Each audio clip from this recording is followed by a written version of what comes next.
Hello students, welcome back to my SYY education channel. Students, हमने session 2025-26 शुरुआत कर दी है।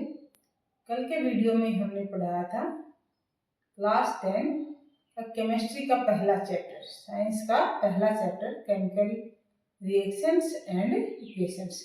और कल के वीडियो में आपको पढ़ाया था कि केमिकल रिएक्शंस क्या होती हैं, कैसे केमिकल रिएक्शंस टेक प्लेस होती है, ये कल पढ़ाया था हमने। और आज हम स्टडी करेंगे chemical equations and how to balance chemical equations. तो पहले तो हमें ये पता होना चाहिए कि केमिकल इक्वेशंस किसे कहेंगे, कैसे लिखेंगे, और फिर स्टडी करेंगे इनको कैसे बैलेंस करेंगे। तो इससे पहले आज का टॉपिक मैं आपको समझाऊं, आप सभी मेरे चैनल को सब्सक्राइब कर लीजिए और बेल आइकन को ऑन कर लीजिए ताकि नेक्स्ट वीडियो का नोटिफिकेशन आपको तुरंत मिले, क्योंकि हमारा अभी ये टॉपिक कंटिन्यू रहेगा। तो चलो स्टार्ट करते हैं हम केमिकल इक्वेशन। केमिकल इक्वेशन क्या होती है? तो कल हमने पढ़ा था केमिकल रिएक्शंस, केमिकल चेंजेस जो होते हैं उनको केमिकल रिएक्शन कहते हैं। अब केमिकल रिएक्शन को हम कैसे लिखेंगे, उसको हम कहते हैं केमिकल इक्वेशन। केमिकल रिएक्शन को इजी वे में लिखना, सिंबल्स एंड फार्मूला की हेल्प से इजी वे में लिखना, उसी को कहेंगे हम केमिकल इक्वेशन। जैसे एग्जांपल में कल हमने लिया था एग्जांपल, मैग्नीशियम रिएक्ट होता है, मैग्नीशियम को बर्न किया जाता है एयर में, तो ऑक्सीजन के साथ रिएक्ट होता है और क्या बनाता है, मैग्नीशियम ऑक्साइड। तो जब हम केमिकल रिएक्शन को सिंबल्स की फॉर्म में लिखते हैं, एलिमेंट्स के सिंबल्स या फार्मूला के फॉर्म में लिखते हैं, तब हम उसको कहते हैं chemical equation. So how to balance a chemical equation.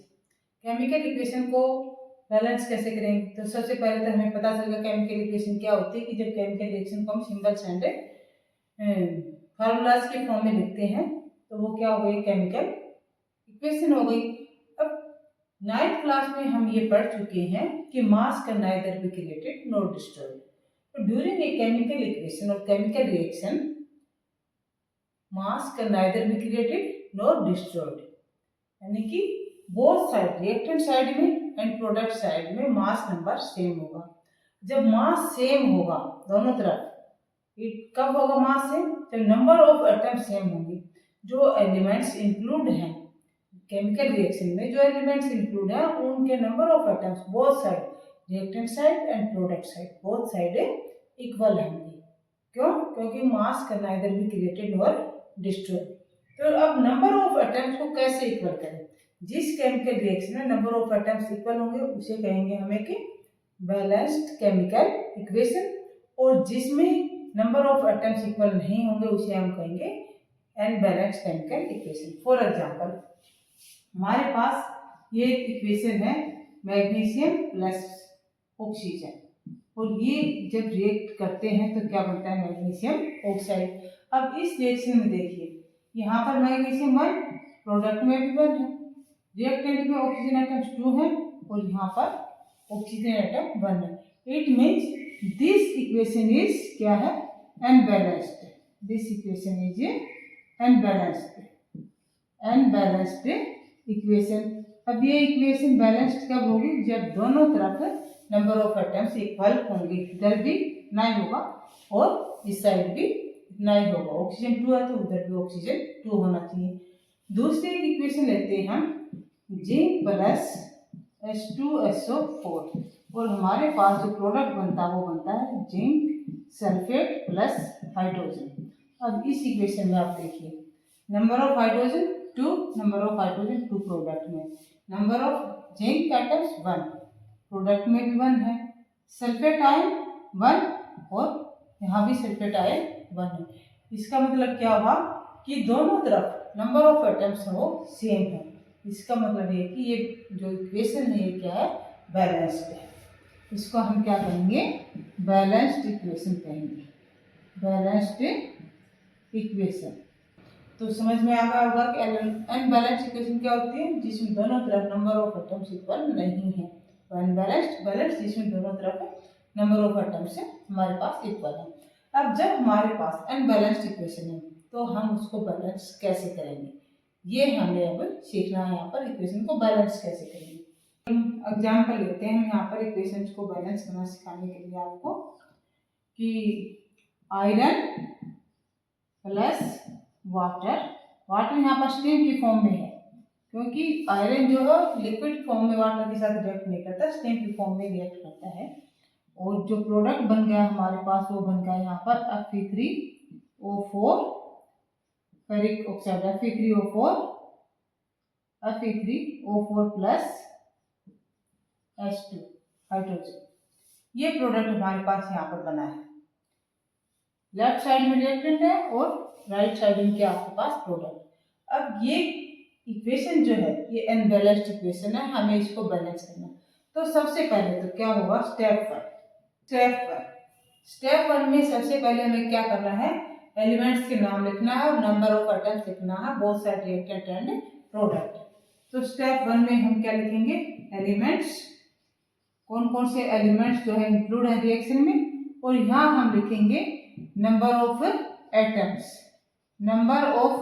लिखेंगे नंबर ऑफ एटम्स किधर, रिएक्टेंट में कितने नंबर ऑफ एटम्स हैं, रिएक्टेंट एंड दूसरी तरफ क्या होगा प्रोडक्ट, रिएक्टेंट और प्रोडक्ट में नंबर ऑफ एटम्स से कितने कितने इन्वॉल्व हो रहे हैं वो हमें लिखना है।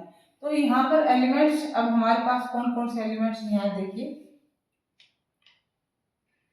एलिमेंट्स है हमारे पास आयरन, सबसे पहले हम क्या लिखेंगे Fe आयरन, दूसरा है हाइड्रोजन H2O, और नेक्स्ट एलिमेंट है हमारे पास यहाँ पर ऑक्सीजन। तो ये एलिमेंट्स है हमारे पास। तो हमारे पास इन तीनों के जो एटम्स है वो कितने हैं रिएक्टेंट में, आयरन के कितने हैं 1, हाइड्रोजन के कितने हैं 2 हैं, हाइड्रोजन के 2, और ऑक्सीजन यहाँ पर क्या है ऑक्सीजन के कितने हैं 1। दूसरी तरफ देखेंगे अब हम प्रोडक्ट में, आयरन कितने एटम्स है 3, ऑक्सीजन के कितने एटम्स है यहाँ पर 4, एंड हाइड्रोजन के कितने एटम्स है 2।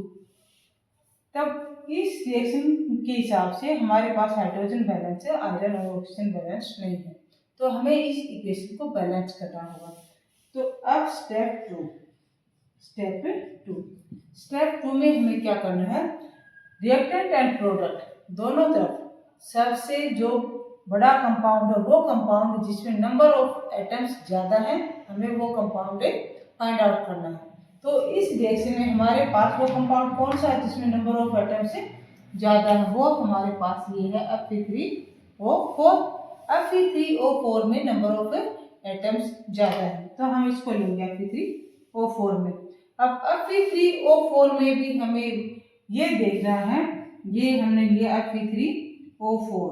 अब इसमें हमें ये देखना है कि कौन सा एलिमेंट है जिसके एटम ज़्यादा है। तो वो एलिमेंट कौन सा यहाँ पर जिसके एटम ज़्यादा है, वो है ऑक्सीजन। यहाँ पर कितने ऑक्सीजन है 4 है। तो केमिकल इक्वेशन में सबसे पहले हम किसको करेंगे बैलेंस, हम करेंगे ऑक्सीजन को बैलेंस करेंगे। तो इसके लिए अब ऑक्सीजन को बैलेंस करने के लिए हम क्या करेंगे, ये फार्मूला लिखेंगे कि रिएक्टेंट में कितनी ऑक्सीजन है और प्रोडक्ट में कितनी ऑक्सीजन है। इनिशियल फेज पे हमारे पास कितने वो ऑक्सीजन है, तो यहाँ हम लिखेंगे इनिशियल फेज, इनिशियली कितने एटम्स हैं हमारे पास इनिशियल, एंड फिर फाइनल में कितने हो गए हैं किसके, ऑक्सीजन के। क्या देखना है हमें यहाँ पर ऑक्सीजन। तो ऑक्सीजन के जो एलिमेंट्स हैं यहाँ पर रिएक्टेंट में कितने हैं, रिएक्टेंट में ऑक्सीजन हमारे पास है 1 ऑक्सीजन है, किसमें H2O में 1 ऑक्सीजन है, और प्रोडक्ट फाइनल स्टेट में कितना बन जाता है हमारे पास, फिर फाइनल में कितना है 4, फाइनल स्टेट में हमारे पास ऑक्सीजन है 4। कौन से फार्मूले में है, Fe3O4 में 4 ऑक्सीजन है। तो रिएक्टेंट में 1 है और यहाँ पर 4 है, प्रोडक्ट में 4 है। तब फाइनल करना है हमें इसको बैलेंस करना है। इनिशियल में हमें ये है, अब फाइनल में हमें इसको बैलेंस करना है। तो क्या करेंगे, 4 करने के लिए 1 को हम किससे मल्टीप्लाई करेंगे 4 से, तभी हमारे पास 4 होगा। यहाँ पर 4 हमें ऑलरेडी दिया गया है। अब ऑक्सीजन दोनों तरफ क्या होगा, बैलेंस हो गया, ऑक्सीजन हमारा बैलेंस हो गया है।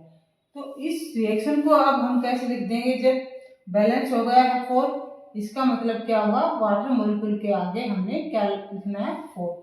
ये ध्यान रखें, जब भी कोई केमिकल इक्वेशन लिखनी है तो फॉर्मूलाज में कोई चेंज नहीं करना है। यानी कि ये हमें कैसे लिखनी है, ये मैं आप लिख के बताती हूँ आपको।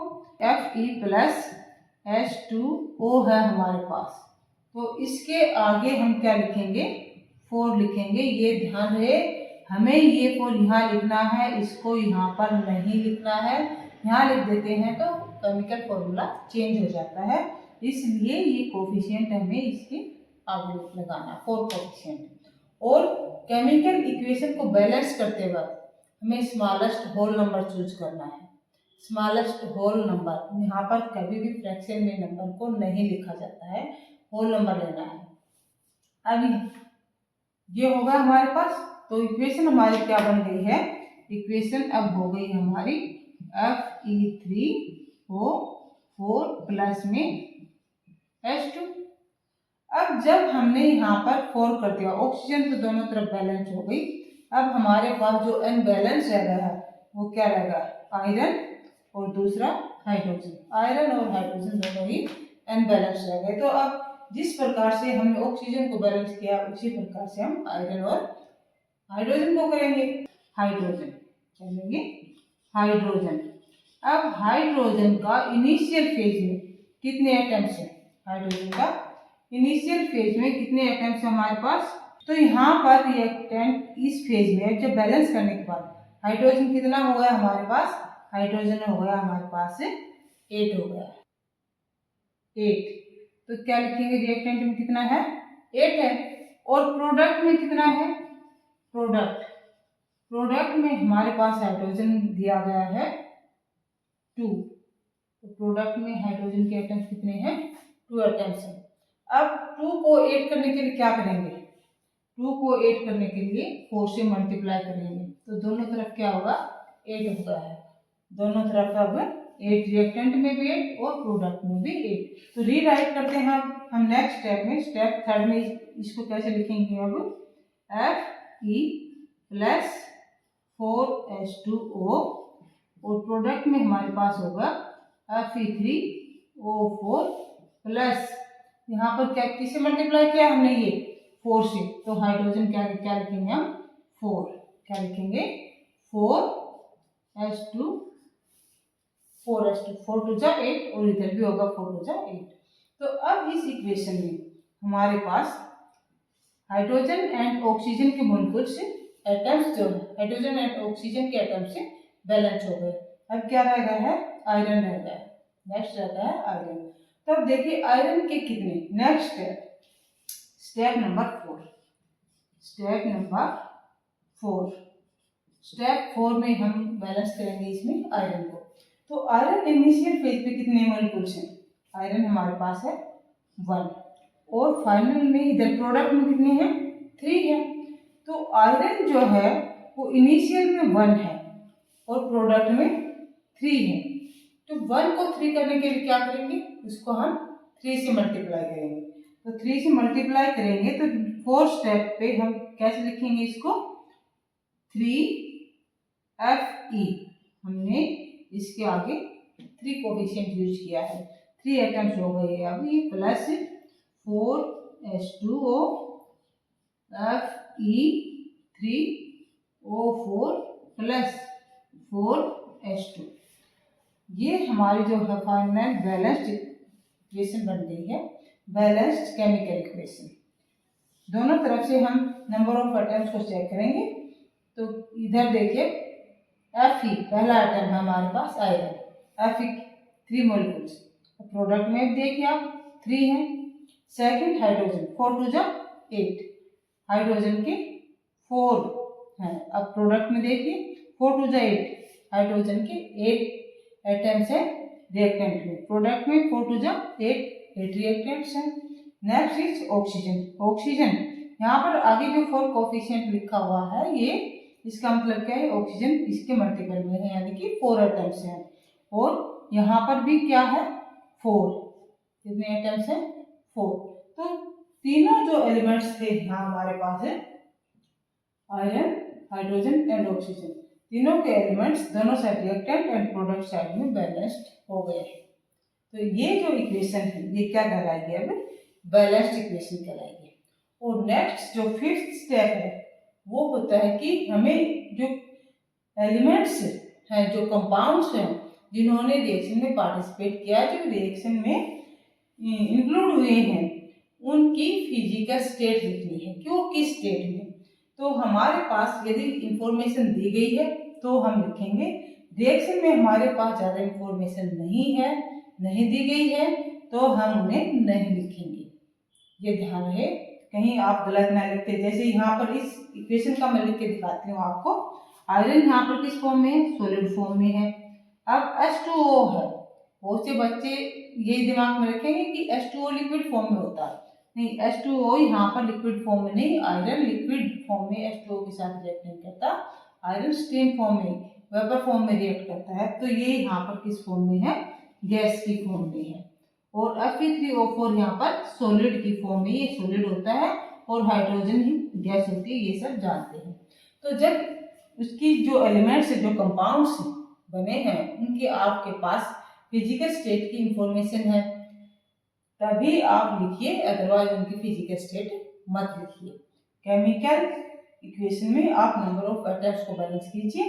किस प्रकार से बैलेंस करेंगे ये स्टेप्स आपको बता दिया। फिर से एक बार डिसाइड इनको रिपीट कर देती हूँ। सबसे पहले तो आप केमिकल इक्वेशन को लिखेंगे, इसके सिंबल्स की वर्ड्स की फॉर्म में, तो उसको केमिकल इक्वेशन की फॉर्म में लिखेंगे, यानी कि सिंबल्स की फॉर्म में लिखेंगे, एलिमेंट्स और फार्मूलाज के सिंबल। स्टेप 1 फिर जो है आपके पास उसमें क्या करेंगे?